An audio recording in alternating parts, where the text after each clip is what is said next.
Hi, everyone. We have Wilson from Own Real Estate and Dennis from Atlasa here today to talk about how data-driven approaches can be used to show value over the competition and dominate in their markets. More specifically, we'll be discussing how agents use broker metrics to showcase themselves and provide useful market insights. And then we'll be discussing how some agents use public data sources to bring their CMAs to the next level. Now, before we jump in, Wilson and Dennis, would you like to take a moment to introduce yourselves? Absolutely. Hey, Stephen, thanks for having us. And Dennis, good to see you. My Good to name's see you, Wilson. Thank you. My name's Wilson. I lead a team here in the San Francisco Peninsula, 12 people, 6 agents, and remaining staff. And we help over 100 families a year in the area buy and sell, and we're really proud of that. During this time, we are still on pace to make sure that we do that. So thank you for having me. I look forward to sharing as much as I can so everyone in the business could learn and could adopt something that we might do. And Dennis. Great. Hello, everyone. Dennis Karamanu here. I'm the founder and CEO of Atlasa Real Estate and a partner at Slide. Formerly, I have a data science background. So I went to Stanford, studied machine learning, worked at a few startups and where I focused on data science. And right now, while we have a brokerage team and we help people buy and sell real estate, we have a pretty big focus on big data and how we can utilize it to help buyers and sellers buy and sell better. Awesome. Thank you both for sharing a little bit about yourselves. So to dive right in, Wilson, I understand that you're using data from broker metrics to provide clients information they don't typically have access to. Can you tell us a little bit about your process there? Yeah, so I guess specifically I use a lot of broker metric stats when I am talking to sellers. And why I do that is because I want to be fully transparent with them. I want them to see exactly who they're talking to, whether it's ourselves, or oftentimes it is a competitive situation where they're talking to multiple agents, and I want them to know exactly where every single agent stands. Fortunately for us, after working for years and building at least our geographic farm, the places that we serve, we do rank relatively high in our area. And the specific stats that we typically share are seller representations, buyer representations, list price to sales price ratios, and also average days on market. And we can dive deeper into that as to why those might be more important for a seller to take a look at. And when you're providing these reports to your clients, do you still show them with all of the other agents' information in there, even if you don't rank in the very first place?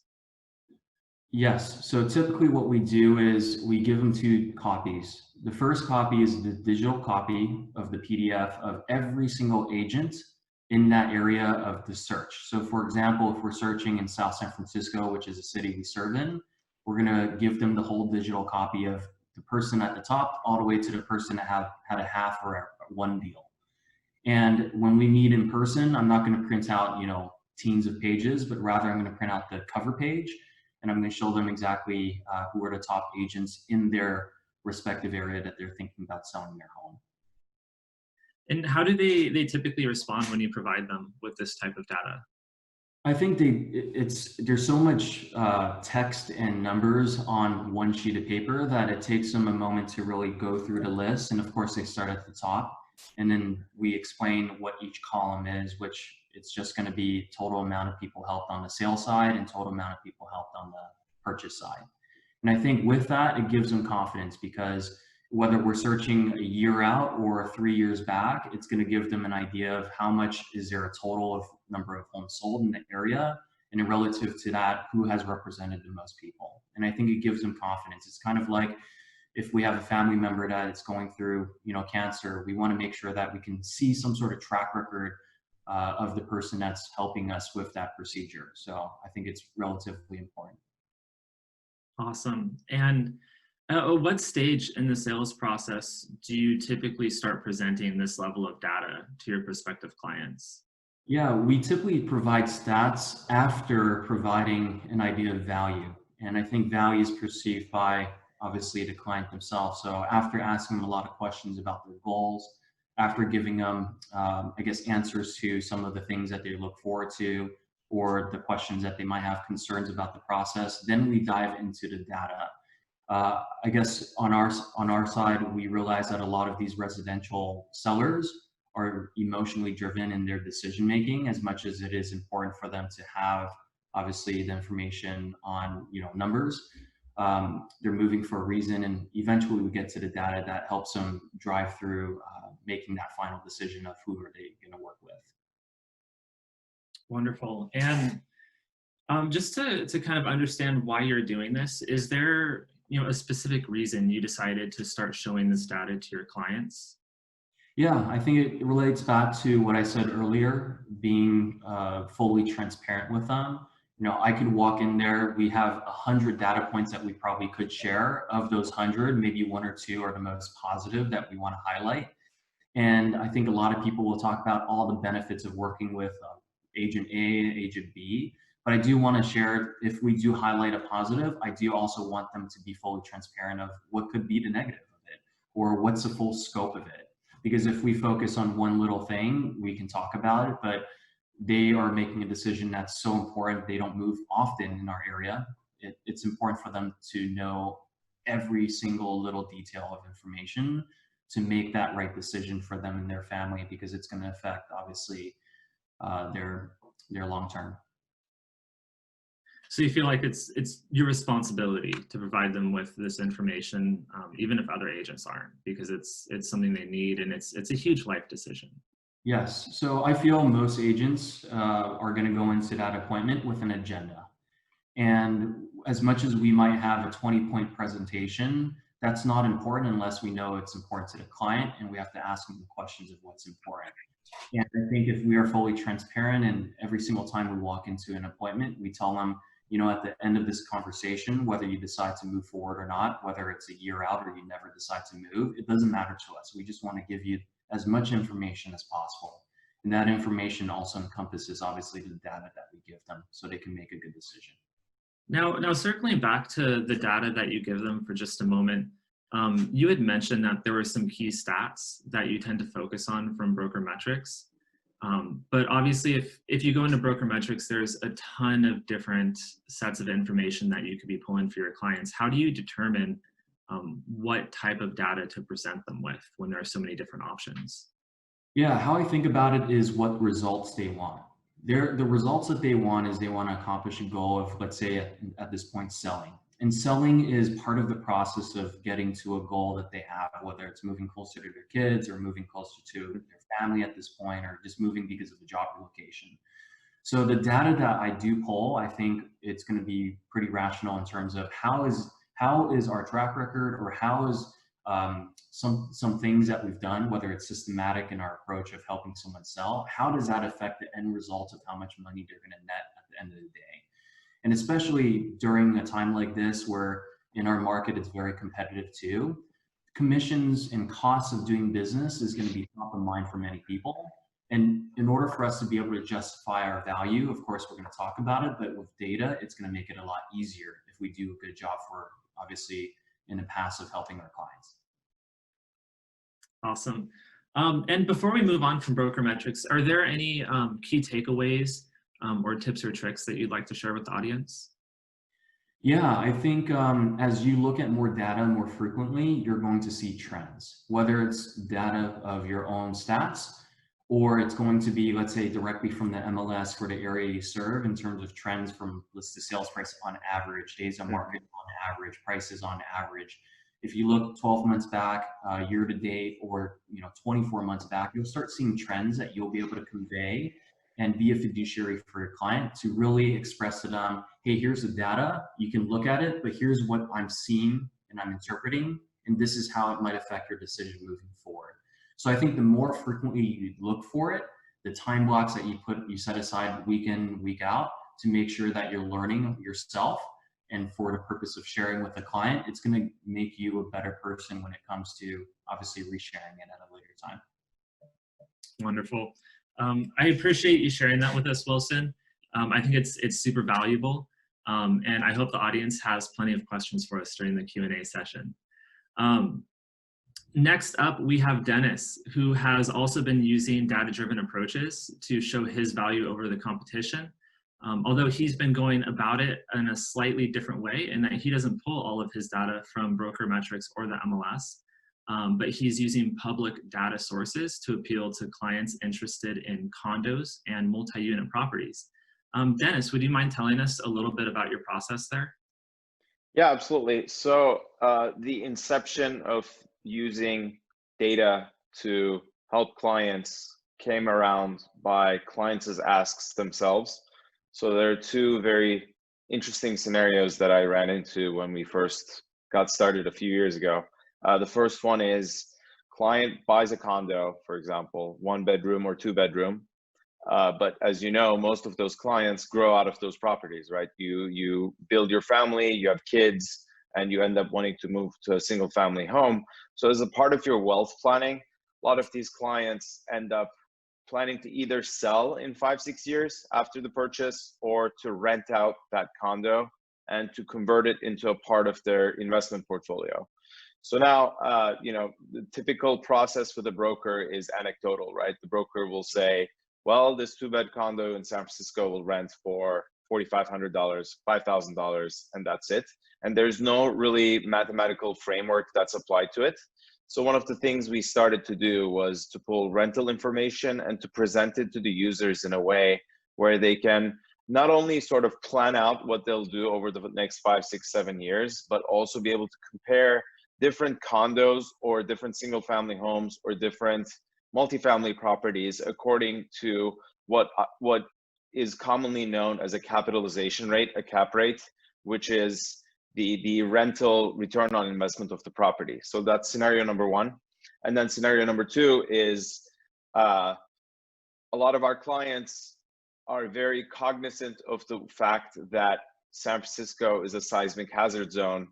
As a part of that, soft soil, the concept of liquefaction, the concept of landslide, the concept of gas pipes. As you know, a few years ago, there was a fairly sizable incident in San Bruno with PG&E with gas pipelines. And then the prospect of flood zones are fairly important.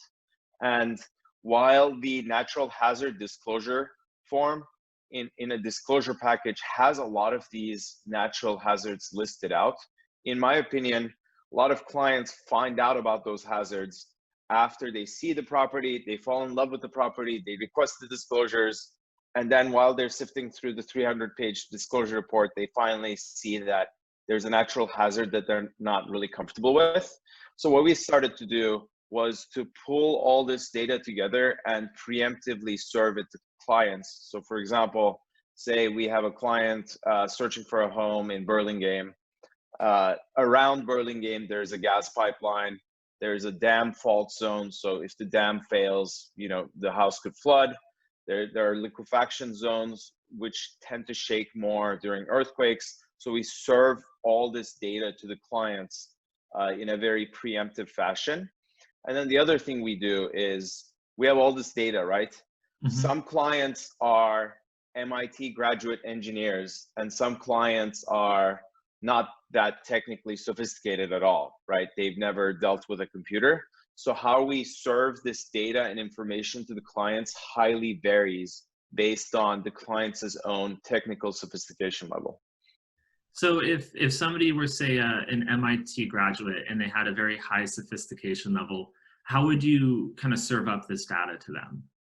So then that's, part of my favorite thing. We start using Google Spreadsheets, and you can get fairly sophisticated with Google Spreadsheets. The reason why I use Google Spreadsheets over Excel, which I'm sure a lot of you know, is that you can actually share it in real time. And when I update it, the client sees it immediately. And when the client updates any of the rows or columns, I see it immediately. And the other power of Google Spreadsheets is using formulas. So you can have, for example, a tab with your rental assumptions. So say you have a condo and your rental assumption is $4,500. That gives you a certain return on investment on the property. But say COVID happened and you read news that rents decreased by 15%. So you can actually subtract 15% from your $4,500 rental assumption. and update everything that you see on the spreadsheet so you can change your plan accordingly. And on the other hand, we also use Google Documents quite a bit. Whenever, we usually do what I call a brain trust with clients, where they give us their thoughts, we dump a bunch of data, and then they put notes in the Google document. So it's a very collaborative, fun environment when we're sifting through properties. So, yeah. So that sounds highly technical and very exciting from my perspective. But my follow-up question is, how do you present that level of data, that level of analytics to somebody who's not technically savvy? So this is the interesting part. If someone doesn't know how to use formulas, if someone doesn't know how to, dive into a spreadsheet and manipulate it and understand multiple parameters and how it feeds into a formula, then what we do is we simplify it for them. And usually, and this is going to be the part that we discuss in a little bit regarding the concept of a data entry analyst or a virtual assistant. We take all of this complicated data and we condense it into an email in a way that the client can understand. And I'd be happy to actually show everyone an example of this, where, for example, if the property is on a liquefaction zone, we'll actually put a map of the liquefaction area surrounding the property into the body of the email so the client can actually see what's going on. So if you have a not that sophisticated client, you can still visually storytell the hazards that come forth with the property. And of course, we marry that with a phone call or a Zoom call where we run over the email and explain everything to the client. So it's actually very curated and customized, and it keeps things fun in this industry, of course. Yeah. So you mentioned data analysts and virtual assistants, which kind of leads me to my next question. This is a lot of different sets of data that you're pulling into a spreadsheet. You're pulling in rental estimates, property estimates and specifications, liquefaction zones, pipelines. Where are you getting all of this data from? So first of all, we mentioned the MLS. The initial source of truth is the MLS. You can export a CSV file from the MLS that has the address, the MLS number, the number of bedrooms, the number of baths, the square footage. So those are fields that we're all familiar with and we all share with clients. What we do on top of that is we have virtual assistants in various different countries who use multiple public online sources to look up that address for a specific property and look up the liquefaction status, look up the landslide status, look at the gas pipeline map.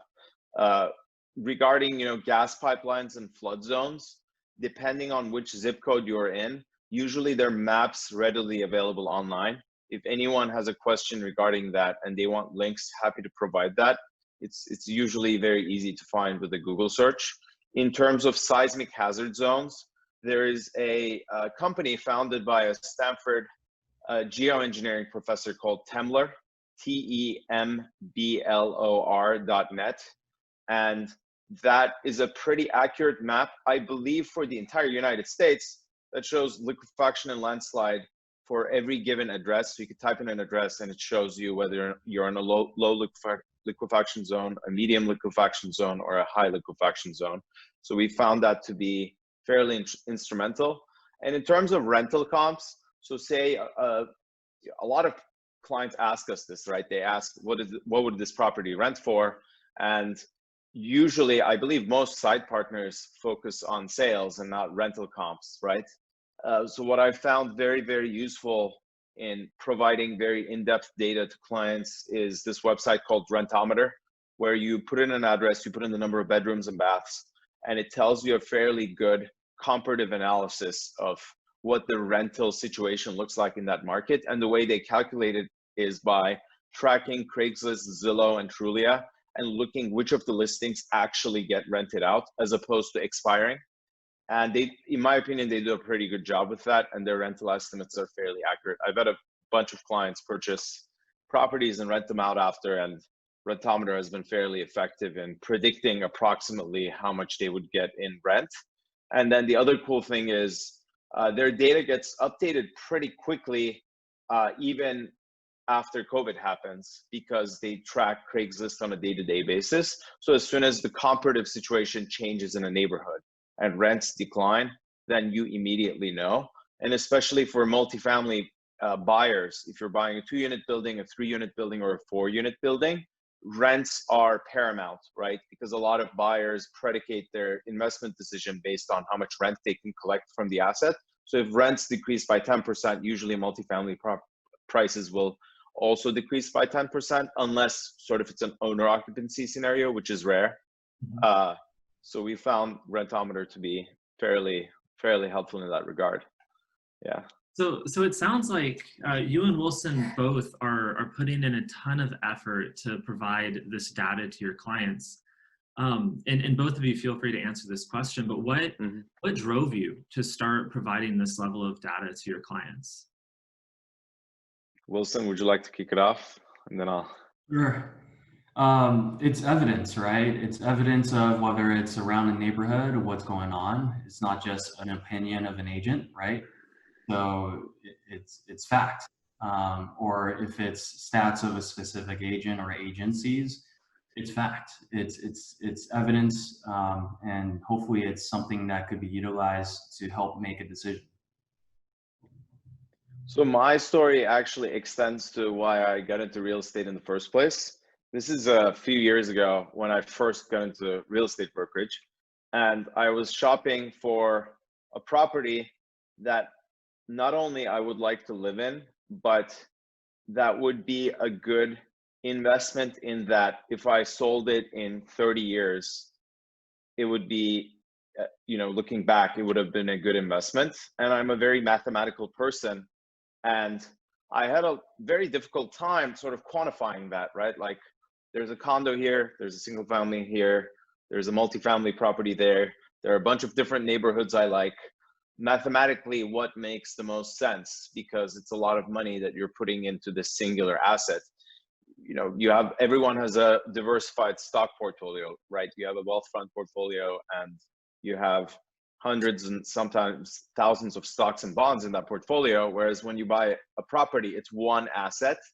And I couldn't find enough resources online or in person working with someone that gave me enough empirical and analytical evidence about what decision I should go with. So that concept excited me to get into real estate and start helping people with that aspect of the real estate purchase process.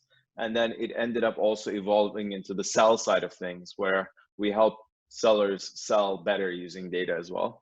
So that's sort of the story. Awesome. Well, that's really great to hear from both of you. And then just a final kind of overarching question to wrap this up. I'm sure there are a lot of agents out there that are not consistently using data. And you're both very far down the rabbit hole with using data. What tips and tricks would you suggest to agents who are watching this that maybe want to get started using data to set themselves apart and provide those facts to their agents? What's a good first step for them to be taking? Yeah, sorry, Dennis. I was going to say a good first step is reaching out to Dennis, letting him know, like, hey, where do you get your data? How do you utilize it? Let me see that spreadsheet. Thanks, Wilson. I'm very flattered. I think the best way to get into data is to not look at it as a daunting, huge mountain that you need to leap over, and to start getting your feet wet. So one of the best ways to start is not to necessarily work on building your own software or doing anything sophisticated. That can come later when you build your initial systems. The first best step, in my opinion, is to hire a virtual assistant. There are a bunch of websites that allow you to do it that focus on real estate, and we're happy to provide a list to fellow agents to help them out with it.